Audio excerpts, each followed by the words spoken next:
friends, this is Cyanide, and g'day guys, this is Cyanide here, and this is the end of year vlog for 2017. I don't do these often, but in the year I like to get on the camera and say thank you to my regular subscribers, and you guys know who you are because we're always chatting on the comments and stuff.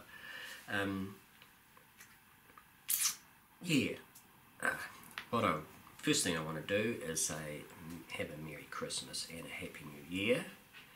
Celebrate life and the lives of your loved ones. It's what it's about. So yes, thank you very much for your support, and hopefully I can generate some groovy content for you next year as well, hey? So,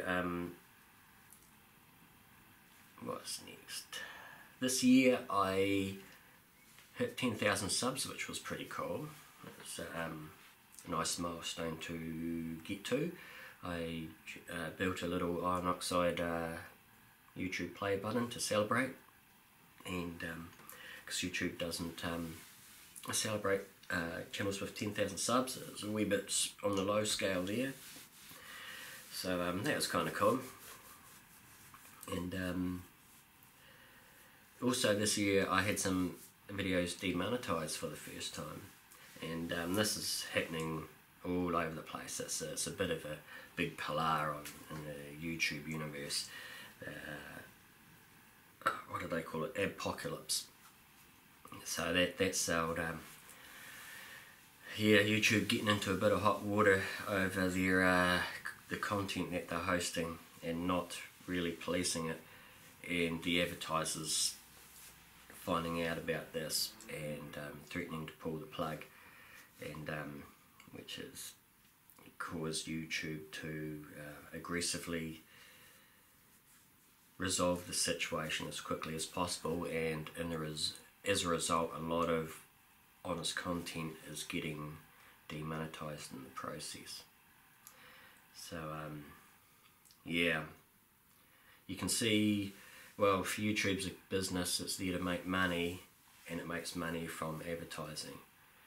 And the community, that's ours. The YouTube business model is user generated content, so they don't generate their own content. That's what we do. We supply the content, they supply the hosting, the search engine, the social networking for it. So it's a very clever business model, and I think it makes them a lot of money for jam. They don't even have to produce their own stuff. So they're trying to rectify the problem, and they need to. I get it. It's a business. That's what they're there for. They're not there to create a happy family community. They're there to, it's dollars and cents is what it is.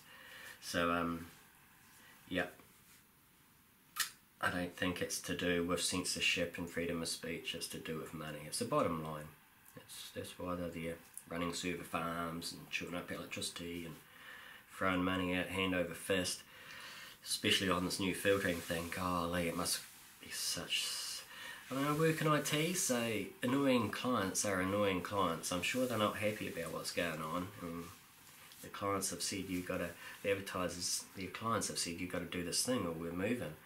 So I'm sure they're not happy about it at all.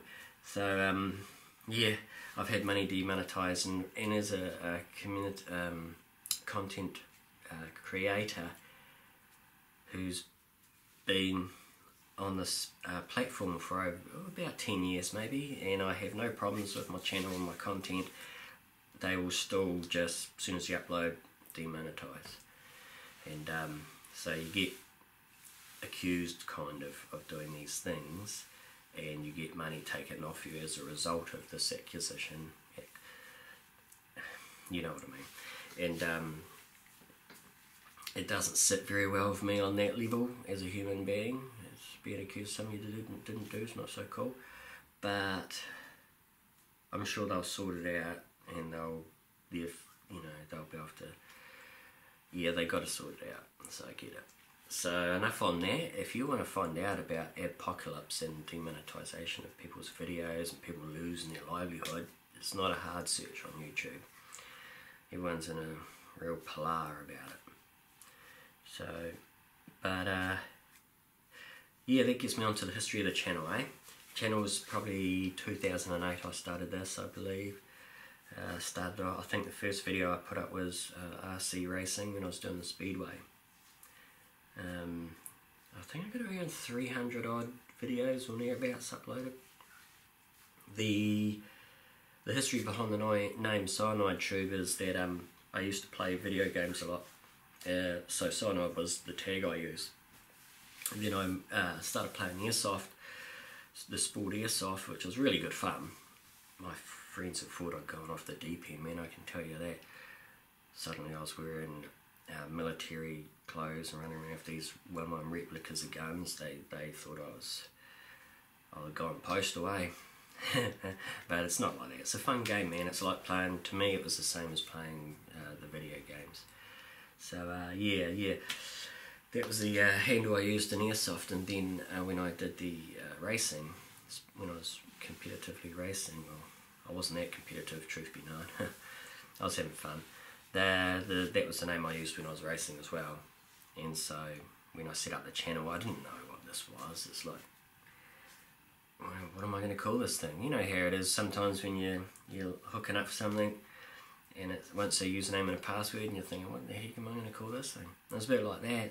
I thought YouTube, well, that's me tube, I'm Cyanide, so Cyanide Tube came out of it. And yeah, but I don't really, I'm starting to think differently about the branding on this channel now, and I think my channel has become a wee bit more focused in what I'm doing with the RC builds and the custom builds and that. So I'm thinking of losing that name and rebranding the channel in 2018. This also coincides with things I'm starting to think about opening a Shapeways store and putting some stuff on there in relation to the builds here. As I build things on these cars, if I have to 3D model something and I either mill it on a CNC machine or I 3D print it, I think it'd be kind of cool to have those models be put out in Shapeways, and other people can buy the parts if they wish. So I might do that as well.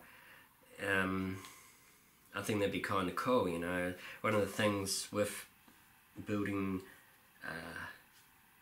stuff a wee bit outside the norm, like with these odd scale steel RCs or the rat rods and that, you try and use parts that are commercially available for 4x4s or whatever is the commercial builders are making, Axle and RC4 drive and so forth, but and Tamiya and Draxis and so on. The frustration can come when you want to suicide axles, for example. You want to build a thing and there's nothing on the market that you can really use because there's nothing suited for it. So you end up building your own because out of necessity. So, and I know Josh from RC Everyday will relate to this. I'm sure he has the same thing with his RC rat rod builds. You're trying to find a thing, but no one's really making it. And I've seen he's been working with 3D printers, guys on Shapeways and that. So I've been watching this and I'm quite curious about it. So I might set one up, see what happens here. What else?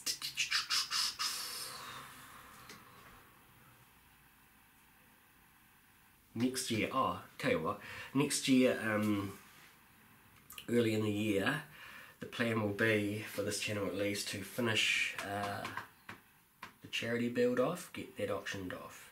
It'll be auctioned off on eBay, most likely. It's open to international bidders.